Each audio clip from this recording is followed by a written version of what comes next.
I want to reiterate how much we value the contribution that has been made by Commonwealth citizens who've made their life here in the UK to the United Kingdom.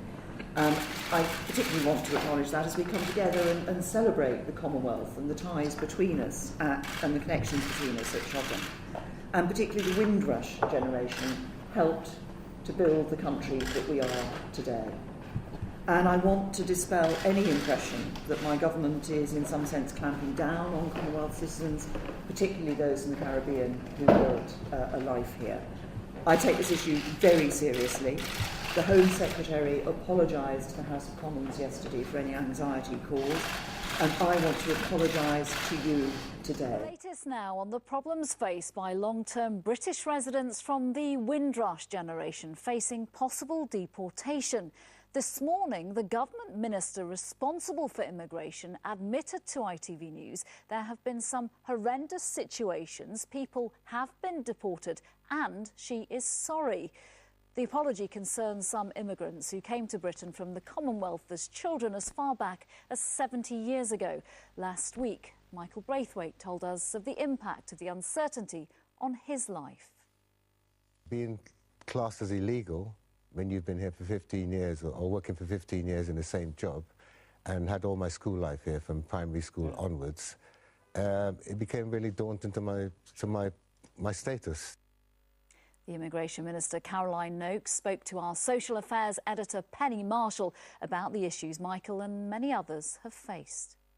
Are you embarrassed that people as British as you and I have been deported and are suffering because of this policy? I think you'd have to be absolutely inhuman not to look at people who are, as you put it, as British as you and I, who have not been able to demonstrate that they have a right to be here. So that's why we've got to help.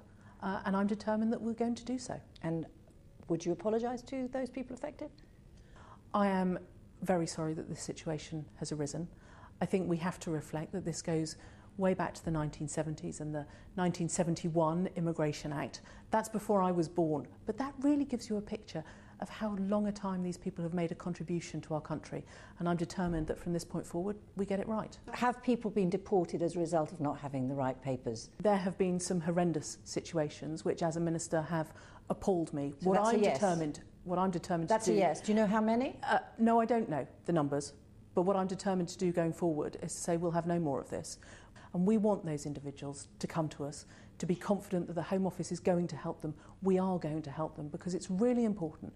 But Minister, they have been coming to you. They have been coming to you.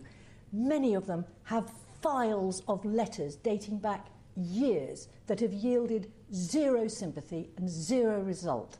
What is going to change? I'm absolutely determined that my officials will not be giving zero sympathy, quite the opposite.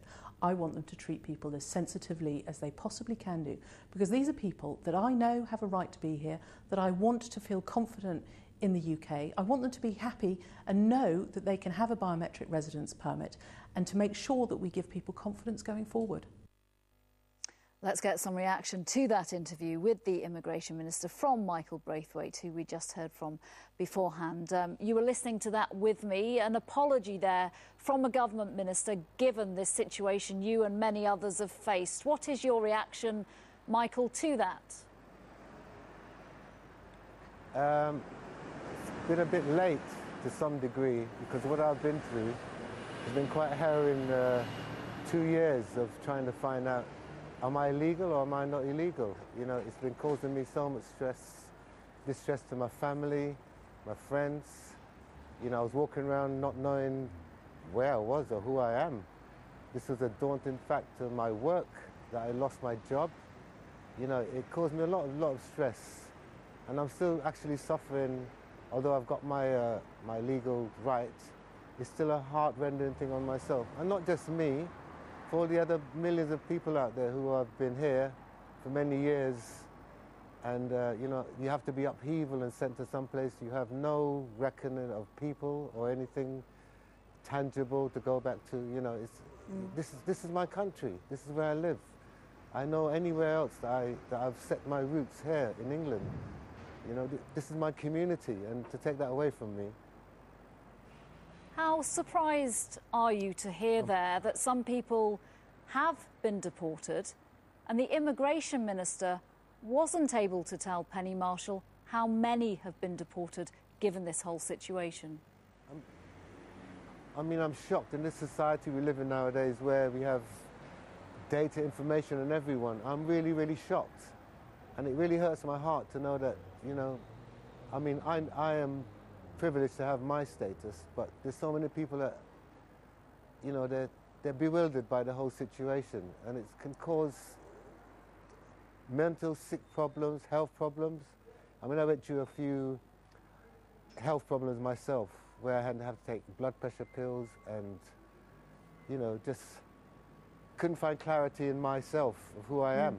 And I think that's, for me, that's really for the, you know, the Commonwealth people came here to help. And I think if they're going to be disbanded and just thrown away like trash, you know, that really hurts. And I think we need to sort it out, please. It needs to be sorted. Michael, the Prime Minister has announced today that she's going to hold a meeting with some of her counterparts from Caribbean states to discuss this. In one word, have you got confidence in the Prime Minister and her government that this will be sorted out, not just for yourself, but everyone who is facing possible deportation and also problems accessing the health service as well? I'm keeping my fingers crossed that they do the right thing.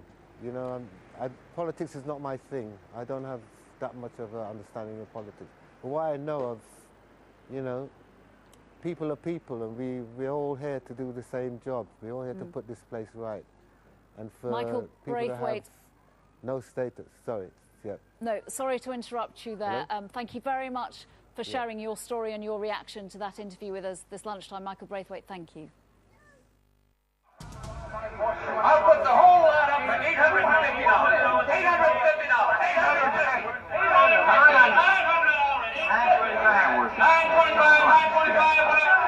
$610 to the gentleman in green. Do I hear $650? Look at this lovely wench, gentlemen.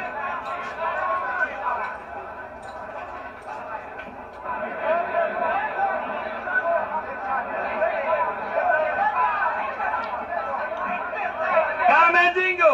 Purebred mandingo! I want to see. This is what I was looking for, yeah.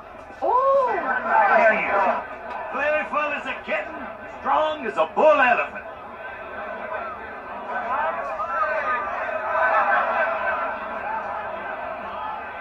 Good Lord, man! I don't buy the pig in the pole. Carry on like a man. Shake eyes at him. He gonna find out tonight. She ain't no man. You mean that lady pleasure with that nigga?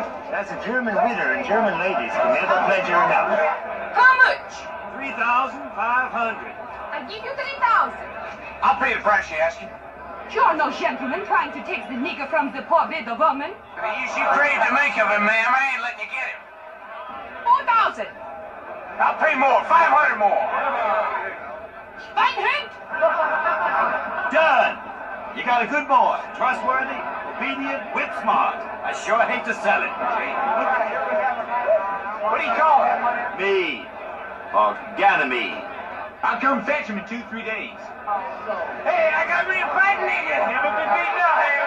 And the red nigga on my pocket grave all these eyes. Yes, sir. Ain't he something?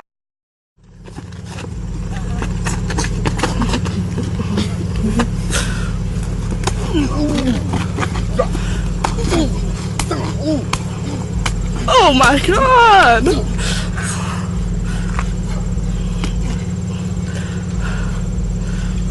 Don't keep talking shit. We need talking shit. Hey, dude.